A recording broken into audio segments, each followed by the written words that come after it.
Fredrin Kadita. Apakah akan ada Gluk kembali? Karena tidak ada Faramis. Bisa jadi, bisa sih. Kalau menurut gue ya tanpa Faramis, Glue bisa banget. Kalau memang mau dipakai oleh Geek. Sustain di depan hampir sama dengan Uranus yang membedakan dari sisi mobilitas dia. Kalau sudah selesai pakai grab-grabnya dia, udah dia bakal jalan kaki juga. Grab-grab ya? Ya, Makanya dia senang pakai Glue. Ada grab-grabnya di spot Jelas. soalnya ya, luar biasa. Tapi memang kita akan melihat hero ketiga yang akan diamankan oleh Geek Fam adalah power dari Nile. Di mana Nile L-nya adalah Lancelot. oke, tapi agak risky dengan adanya Lancelot ya. Apalagi berhadapan dengan Kadita yang sewaktu-waktu bisa mengagetkan. Tapi ini RRQ. Kadita kemungkinan bakal dipakai oleh Clay. Bisa jadi, itu bisa di flex lagi ya. Dan ternyata Kufra langsung diamankan untuk Naomi. Ya, dan Kufra adalah pemilihan yang bagus juga. Karena jelasnya efek dash akan bisa ditahan dengan bouncing ball. Dan kita sudah melihat yang bermain di mid duonya. Ini adalah Kadita bersama dengan Kufra. Yang masih di flex jelas Fredrin. Ya, itu kalau misalkan jalan berdua pick off menyeramkan. Bisa langsung kena instan karena banyak banget loh stoppernya. Tyrant's Revenge ditambah stun lagi. Ada Breath of the Ocean juga, efek knock up. Dan ini cukup berbeda ya. Buat Geek-nya sendiri, mereka masih memainkan damager atau memperlihatkan damager mereka dari 3 pick awal. Dan tiga-tiganya sudah mulai terlihat oke. Wow, Diki. No Diki. No Digi, dan mungkin abis ini Natalia jadi target ban ya. Yes, karena masih bisa di flex ya untuk Fredrinnya, di mana ya Assassin ya kembali masih bisa dipakai. Masih ada Link mungkin untuk Link. mengincar di belakang, untuk mengincar Beatrix-nya. Dan Arlon masih menjadi prioritas ban. Pakito belum di ban nih karena tadi kita ngeliat juga Banana dengan Pakitonya. Tapi untuk RRQ, apakah ada Natalia yang bakal ditutup? Karena sebenarnya Kaja juga masih lepas nih. Ya, Kaja, Franco, power power pick off dengan suppress. Ini masih banyak banget yang terbuka. Chow juga. Ya kalau misalkan emang mau main tabrak belakang, ya Natalia mungkin yang nantinya akan bisa dihindari ya untuk Baloyski itu sendiri. Iya. Ini dari Geek sendiri Wah. Wow. Blue dibuang, respect lagi. Ini tapi 3 hero yang diambil oleh Geek. Itu udah damager semua ya Om ya? Yap. Setidaknya mereka udah nyimpan damage lah terlebih dahulu dengan 3 di awal lah. Ya, tapi XP-nya ini sangat-sangat dikikis sekali ya. Jadi Luke harus memainkan hero yang lain selain Fredrin. Dan Glue. juga Glue. Lapu-lapu mungkin. Ya, Lapu-lapu. Terisla juga masih ada. Menurutku Terisla Benar. juga masih cukup oke lah. Untuk di experience sekarang, ekspor. Tapi kalau dia Terisla lawan ekspor menderita Terisla. Menderita benar-benar. Karena ini enaknya dari RRQ dia second pick-nya ya. Ya, nanti bisa ada fleksibilitas. Dan yang langsung akan dibuka adalah gold lane-nya yaitu Brody untuk Skylar. Oke. Brody marksman yang punya base damage yang cukup besar di early game dan cukup mandiri juga. Dan bahkan bisa menjaga diri dia kalau memang diserang oleh Valentina atau bahkan untuk Lancelot itu sendiri. Butuh badan lah ya sekarang dari Geek. Hero-hero sustain untuk berada di depan. Untuk Luke berarti ini ya. XP yang tadi udah disebutin sama Omawa juga. Betul. Mau yang mana nih sekarang nih? Mau main yang lapu-lapu kasih damage Bravos Fighter ada. Mau yang tapi ternyata Grok. Oh, Grok. Walaupun Grok, oke, lapu-lapu. Pilihan pertama. Lapu-lapu. Groknya akan ada di tangan dari Baloyski. Dan ini dia yang akan menjawab fleksibilitas dari Fredrin itu sendiri. Yap. Mau dikejutkan lagi dengan Assassin kah? Setidaknya aman lah, setidaknya ada aman sedikit lah dengan satu pemilihan Grok ya. Karena dia bisa masuk ke dalam Atau- rebutan dengan Power of Nether. Mereka bisa main Baxia sekarang. Karena ini lawannya Assassin. Mereka bisa main tabrak. Enak ya. Apa yang nggak bisa dibawakan game pertama sekarang terbuka di game yang kedua. Karena last pick-nya udah nggak mungkin ada alpha lagi. Benar. Dan ini udah enak banget pasti ya, apalagi nggak terlalu banyak badan yang tanky Betul. dari sisi Geek-nya. Betul. Gak bisa kan nahan nama badan, tapi yang akan menjadi jawaban last pick yang akan menentukan dari RRQ. Fredrin yang akan berada di tangan dari Banana ataupun Versik. Karena yang dijawab adalah Khalid. Berarti jungle-nya di Fredrin. Jungle Fredrin. Oke, jadi ini akan memilih untuk bermain objektif sembari berusaha untuk memenangkan XP lane mereka. Karena Khalid juga punya potensi untuk langsung dive back ke belakang untuk mengejar Beatrix nantinya. Oke. Dia punya Raging Sandstorm. Desert Tornado juga. Desert Tornado, dia punya inisiasi untuk adanya area of effect yang besar juga. Dan inilah game yang kedua dengan adanya deretan hero yang sangat-sangat berbeda ya untuk dibawakan kali ini. Yap, itu dia ban dan pick yang sudah dilakukan. Sudah ada hero-hero yang diamankan oleh masing-masing tim pula. Akankah berakhir menjadi 1-1 dulu untuk di game yang kedua ini atau akan berakhir langsung 2-0? Itulah yang akan kita saksikan. Tapi kita ingin bertanya terlebih dahulu kepada MPL Arena. Akankah berakhir menjadi 2-0 atau 1-1? 2-0 atau 1-1? 2-0 atau 1-1? MPL Arena pada suaranya. Semakin memanas ya pastinya. Tapi perlu diingat nih Om Bawa. Nantinya Raging Sandstorm itu bisa berbalik ke dalam tubuh dari RRQ dengan adanya Valentina. Betul, jadi ya Valentina sebenarnya punya opsi yang banyak. Kalau dia mau ngambil antara ya Khalid sih yang paling masuk akal Iya, paling buat dia ambil. terbuka kesempatannya untuk bisa melakukan ada counter initiate ya. Ya, tapi lihat ini yang kita harapkan dari RRQ adalah mereka bermain agresif dengan badannya yang sudah memiliki level 2. Ya, dan Versik sudah menggunakan 1 poin retribution yang sama-sama sudah menggunakan poin retribution. Tapi Baloy sendirian, Pomnetor menempelkan satu pasif yang dia miliki tapi ditabrak. Baloy, first blood. Wah, ini punishment yang memang sudah harus dilakukan ya. Sehingga agresivitas dari Baloynya benar-benar ditahan. Tapi dari segi emblem nih Om, wow. Ada 2 rapture di sana. Bermain penetration ya untuk Marksman dan juga XP lane bagi RRQ. Dan tetap dengan tim Red Knight melawan tim Quantum Charge. Yap. 2 yang membawakan hal yang sama juga. Dan ya Fredrinnya di sini membawakan Quantum Charge yang berarti dia akan ya self-service juga ya. Dimana dia akan maju sendiri dan kalau memang berbahaya dia bisa kabur lagi nanti dengan Quantum Charge. Dari Quantum Charge itu ya yang menjadi sebuah kekuatan. Tapi untuk kali ini nampaknya di arah gold lane-nya masih aman-aman aja. Setup menuju ke arah turtle yang sesaat lagi akan muncul. Tapi look yang sekarang benar-benar di-press oleh Banana.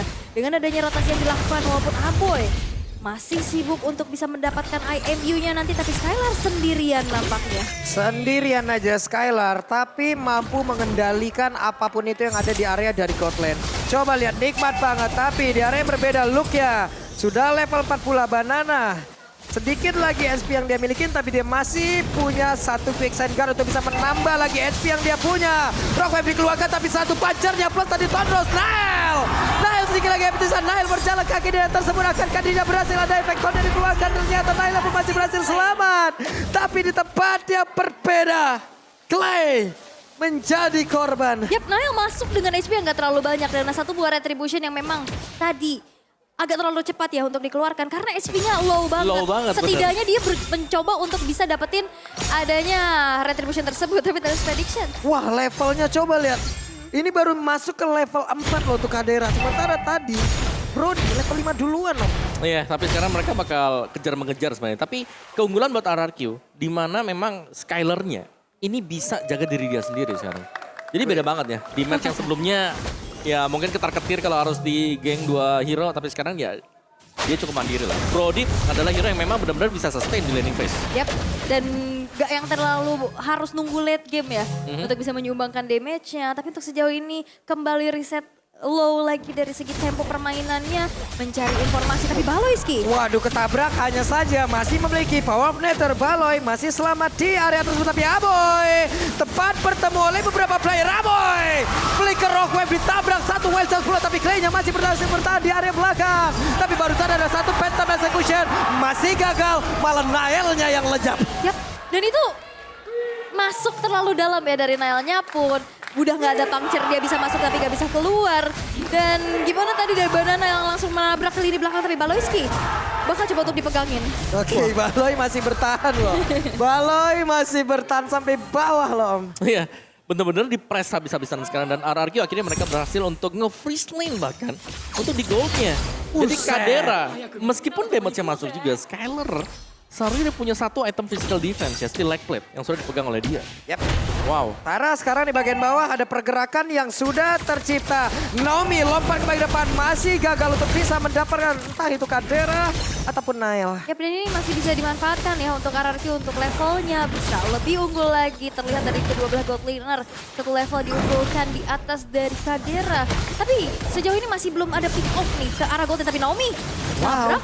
Naomi-nya tidak kena lagi Baloy, sedikit lagi EP tersisa. Dan mereka makin dipukul mundur, hanya sekarang Kadera satu hit terakhirnya masih bisa digocek oleh Skylar. Yap, dan ini pemanfaatan dari barrier ya yang bisa mengganggu juga, bisa nge-cancel juga. Tapi Wow, bagus banget dan juga Tyler Renca connect.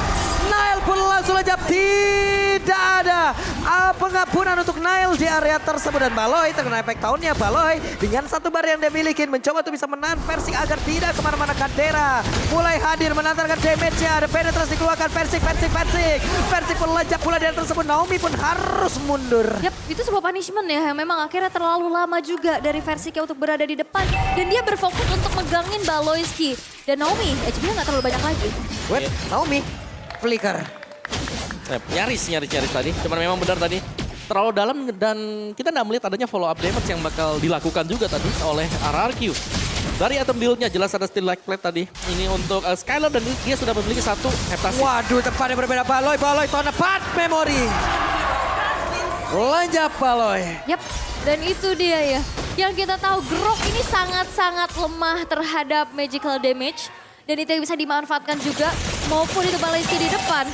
Commit dengan adanya Petrify, Rough Wave dari Clay sehingga Baloyski-nya pun terpunish untuk kedua kalinya. Dan itu membuat akhirnya zoning out yang dilakukan oleh Geek Fam gak berjalan maksimal. Oke, dan first item tadi ya, bukan first ya. Dari Versik sendiri ada Antiquiras yang langsung dibeli karena melihat potensi adanya physical damage yang bakal dimainkan oleh Geek Fam. Mereka hanya mengandalkan satu magic damage dari Valentina sendiri. Jadi mungkin bakal dipending terlebih dahulu untuk Waduh, Wild Charge dikeluarin langsung tapi ternyata tidak ada follow damage di area tersebut. Dan Baloy sendirian tidak bisa melakukan apapun. Yap, dan itu sebenarnya ada satu momen yang bagus banget juga ya. Wacaca kena 2 orang, tidak ada follow up lagi. Dan balik lagi, Grok yang sangat lemah dengan magic damage bisa langsung di meltdown dan dihilangkan dengan begitu cepat. Terlihat dari Baloyski yang harus hilang untuk ketiga kalinya. Dan ini adalah kesempatan untuk Skylar bisa dapetin outer bottom turret. Waduh, Raging Syndrome pergi ke tempat yang berbeda tapi look-nya terkurung di area tersebut. Untung dengan Brave Fighter yang miliki masih bisa keluar dan juga selamat pergi dari turret yang dimiliki oleh RRQ. Wop, dan bahkan Nail pun harus hilang untuk ketiga kalinya. Pergerakan yang benar-benar dihentikan. Mencoba untuk masuk tapi gak dikasih jalan keluar. Ya, dan bahkan combo play sudah jalan. Wow. Itu kena lagi dong Baloy. Masih selamat untuk kali ini tapi satu rock wave sudah dikeluarkan. Langsung nabrak terkena ke arah Luke. Akankah Luke yang mau memberikan perlawanan tapi Baloy gak banyak lagi HP yang dia milikin. Wow. Oke, 1 demi 1 yang berusaha untuk masuk ke dalam rumput tapi memang bisa di-cut oleh RRQ dan bahkan mereka mendapatkan perfect turtle. Turn tepat memory. Lenyaplah sudah 4 poin kill. Level 10 udah diambil oleh Skylar. Wow, tapi audience prediction ya 83% dengan ada keunggulan sekarang. Again. Oke, again dikeroyok sudah Baloy. Wild Charge dikeluarkan dan Baloy masih berhasil selamat tapi Versik hadir untuk bisa memberikan tekanan tambahan di mana purple buff-nya belum menjadi milik siapapun. Yap, dan banyak banget resource yang keluar ya. Ada Wild Charge, ada Flicker, dan ini akan menjadi informasi yang sangat-sangat mahal untuk RRQ bisa melakukan adanya invasi terhadap purple buff yang dimiliki oleh Hena yang terlihat dengan adanya level yang terbilang diunggulkan. Versik yang cukup free untuk kali ini. Dan nampaknya Geek Fam sekarang sulit untuk bisa memberhentikan agresivitas dari RRQ. Ya, dan bukan hanya dari Versik ya, bahkan untuk Skylar-nya sendiri yang belum tersentuh satu kali pun. Yap, itu dia Nail. Ada 2 orang tepat di depannya. Nail mau pergi ke arah mana? Belum memiliki puncher seperti akan ada 2 orang. Tonros pula Banana. Siap loh bergerak Raging Syndrome tapi tidak di tornado terlebih dahulu langsung dikeluarkan Skylar. Sedikit lagi bisa di tempat yang berbeda. Tempat memory dikeluarkan pula Raging Syndrome ditabrak. Wild Charge kali dikenal langsung ke arah 2 orang tapi Banana masih berhasil kabur dengan satu flicker yang dia miliki. Yap, perbedaan dari gold laner 3 level Om Wawa. Waduh. Ya, terlalu jauh dan memang besar sekali dan bahkan lihat tim fight-nya diladenin oleh RRQ. Masih diladenin loh. Versik masih mengejar siapapun yang ingin masuk ke dalam area defensif yang mereka miliki dan Barusan Power Network gak berasa banget. Untuk Persiknya ada Banana di bagian belakang. Siap untuk mengatakan damage dan juga dengan Desa Tornado yang dimiliki. Tapi pergerakan dari Clay-nya pula membuat mereka bertiga berhasil mendapatkan 1 poin ketambahan dan juga Luke lejat dengan adanya tabrakan dari Tyler Revenge Naomi. Ini bertukar ya. Di game pertama kita lihat RRQ yang masuk satu persatu dan akhirnya dipanis. Dan ini yang terjadi sama Geek Fam. Masuknya satu-satu dan mereka dihilangkan. Dan juga untuk sustain team fight dari RRQ, Versik dia berani banget untuk mengejar Baloiski tadi. Kita tahu ada power of nature anti-siege. Tapi tetap dipepet, dikejar karena yakin di belakangnya juga selalu ada yang ikut. Beda banget. Game pertama gak ada yang ikut, di game yang kedua ini mereka pegang kendali dari early game dan bahkan lihat zoning dari RRQ yang membuat Geek Fam mau gak mau mereka clear lane terlebih dahulu. Ini jarang banget team fight gede, tapi Iya. pick off-nya kayak terjadi terus-terusan gitu. Dan ini membuat akhirnya parameter juga di mana RRQ bisa mendapatkan Lord tanpa adanya kontes yang dilakukan Nile. Dengan power hero-nya pun Lancelot di sini benar-benar dipegangin dan bahkan di saat dia pun masuk dia gak akan dikasih jalan pulang sama sekali, tapi pertemuan sudah terjadi. Itu dia Naomi. Udah mencoba untuk menabrak tahun 4 memori, sakit banget damage dari Skylar. Ya, dan bahkan bisa di spam juga untuk tahun 4 memori ya, karena dengan cooldown time yang tidak terlalu lama sebenarnya. Yap, ya udah dapetin 4 stack, masuk third part memory, setidaknya pun kalau memang tidak nge-pick off, dia nyicil. Karena kita bisa bilang dari Geek Fam ini banyak banget hero-hero yang bisa ditembus. Agak squishy. Even pun itu Baloiski ya sebagai tank di depan. Dan dia selalu dimakan terus-terusan. Dan udah nggak bisa lagi untuk nahan damage dari Clay yang udah terlalu besar. Dan sekarang satu Lord yang pertama masih coba untuk dikawal tapi tidak dengan inner turret yang sekarang sudah berhasil untuk dihancurkan. Naomi punya flicker, dia bisa Tyler Revenge ditambahin dengan flicker dan menargetkan siapapun yang dia inginkan. Ini bahaya sih teori-teori ancamannya. Coba untuk nabrak. Dan sejauh ini RRQ memegang kendali atas gamenya tanpa adanya balasan turret yang hancur milik dari RRQ. Yap, jadi bener mendominasi ya dari early game-nya, apalagi memang untuk Skylar-nya terutama ya, karena dia bebas banget apalagi dijaga oleh 2 pemain, tapi ternyata masih bisa dapetin 4-0-1 sampai dengan sejauh ini. Dan setup juga masuk ke dalam rumput, ini ada Clay, kadang juga ada Naomi. Jadi ya Geek Fam mereka gak bisa sembarang bukan rumput dan hanya mengandalkan Baloiski pada akhirnya. Ya, The Baloiski yang diandalkan untuk berada di depan dan itu pun gak cukup gitu ya untuk bisa nahan damage. Bahkan lihat gimana caranya Versik menggangin Baloiski. Ini bakal susah banget dari Balonya untuk bisa mundur, bisa untuk bergerak lagi. Karena mau gak mau dari RRQ ini benar-benar bermain rapat semuanya. Terlihat dengan adanya Banana yang punya area efek yang besar dan Naomi yang sekarang bakal nabrak. Baloy masih punya power network, Wild Charge dikeluarkan pula Versik. Langsung memimpin, bahkan ada pergerakan dari Banana di tempat yang berbeda. Langsung masuk dan mencoba untuk menabrak dari 2 arah. Tapi masih gagal, mundur lagi semuanya. Yap, tapi setidaknya tadi ada wild charge juga yang sudah terbuang ya. Jadi ada info di mana mereka bakal aman lah. Setidaknya sampai dengan 30 detik ke depan. Dan ya dari reset momen yang terjadi sekarang juga Geek Fam mereka belum dapetin celah sama sekali. Dan mungkin salah satu winning condition untuk Geek Fam sekarang adalah berusaha untuk menculik siapa yang ada di balik rumput. Apakah itu Kadita atau Naomi. Dan kita intip dari item build-nya juga. Brody full damage jelas dan Khalid-nya juga 1 heptasis dan Melvic Roar. Jadi sama-sama mengandalkan damage yang besar ya dengan hit mereka yang pertama. Dan jangan lupakan anti Quiras di sini akan sangat membantu untuk hero tebal. Karena Geek Fam kebanyakan dari mereka adalah physical hero. Yap, dan ternyata di sini Lancelot-nya lebih ke hybrid ya. Dengan adanya Thunderbelt, bahkan War Axe juga. Karena mungkin karena nggak terlalu bisa owning di awal, agak sedikit fall off. Jadi kalau misalkan memang bikin item full attack, dia gak bakal gampang banget kepanis. Walaupun sebenarnya dari segi gold dan juga level, kedua jungler ini nggak jauh ya. Ya, yang dimana sebenarnya kalau kalian lihat nih ya sepanjang MPL nih. Kalau ada Lancelot lawan Fredrin, biasanya Lancelot itu kayak unggul 4.000, 7.000. Ini bahkan Fredrinnya bisa head to head untuk goldnya. Dan di dalam game ini, God Laner duluan yang level 15. Ya, bedanya 3 level nih yang sangat-sangat terlihat jelas dari perbedaan gapnya adalah kedua belah gold laner. Skylar yang memang tidak tersentuh sama sekali. Well farm juga ada space yang memang dia dapatkan dengan 4 poin kill yang ditorehkan. Ini membuat dari Skylar dengan item full attack pun dia percaya diri Om. Iya. Dia tinggal jaga posisi di belakang dan follow up. Follow up dari Naomi atau mungkin untuk Clay-nya sendiri. Dan untuk Geek Fam-nya ya mau gak mau ya, mereka harus bisa main mungkin back to front-nya, tapi mereka gak punya akses untuk hal tersebut. Satu-satunya hal yang bisa dilakukan oleh Geek Fam mungkin adalah memaksakan, berusaha untuk menumbangkan Skylar terlebih dahulu. Ini Skylarnya sih yang menjadi PR ya, susah banget pasti untuk nabrak di belakang. Even pun itu Baloiski yang punya Watcher dan Flicker, sebelum dia bisa mengeluarkan Watchernya, itu bakal coba untuk dicicil dulu sehingga banyak kali kita lihat momen Flicker dan Watcher itu untuk bisa melakukan adanya defensif terlebih dahulu. Tapi dari RRQ mereka sedang memanage terlebih dahulu dari segi wave minionnya sehingga Lord pun sudah masuk di arah bottom lane. Yap, Nail tadi mencoba ya untuk langsung pancar ke depan, tapi masih ada backupan yang bisa dihasilkan oleh Naomi begitu baik hingga membuat Skylarnya pun aman, tentram, damai. Tapi di sisi yang berbeda ada beberapa base yang sudah hancur, bahkan semuanya sudah hancur pula. Ada satu wild shot tadi connect langsung ke arah beberapa player, tapi mendarat Valoy-nya pun harus mundur kembali. Pertempuran masih terus saja di Faisal connect langsung ke arah tubuh dari Clay. Ada sebuah kemajuan langsung dikeluarkan juga oleh beberapa pemain yang dimiliki oleh Geek, di mana Persiknya tertinggal sendirian di bagian belakang. Lukia beserta dengan rekan-rekannya berhasil nge-defense area yang mereka miliki. Yap, dan 1 poin pick off ya tadi terhadap Clay yang sedang berenang ke depan. Dan langsung kena Nibiru's dari Kadera, dan itu adalah positioning yang baik banget. Dan itu yang bisa dimanfaatkan sehingga Geek Fam mereka masih bisa bertahan di menit yang ke-15 walaupun tidak dengan base turret yang sudah dihancurkan semua. Benar, jadi masih ada objektif juga yang bisa diraih oleh RRQ sembari mereka akan mereset juga dan mereka akan menunggu untuk Lord yang ketiga nantinya. Dan untuk real time win probability juga ini masih dipegang oleh RRQ ternyata. Dan Geek Fam ya sekali lagi mereka harus bisa berani bermain seperti tadi ya, nabrak belakang. Konsil. Buset itu Naila mau kemana tuh? Bottom execution yang gak bisa dikeluarkan dari tadi.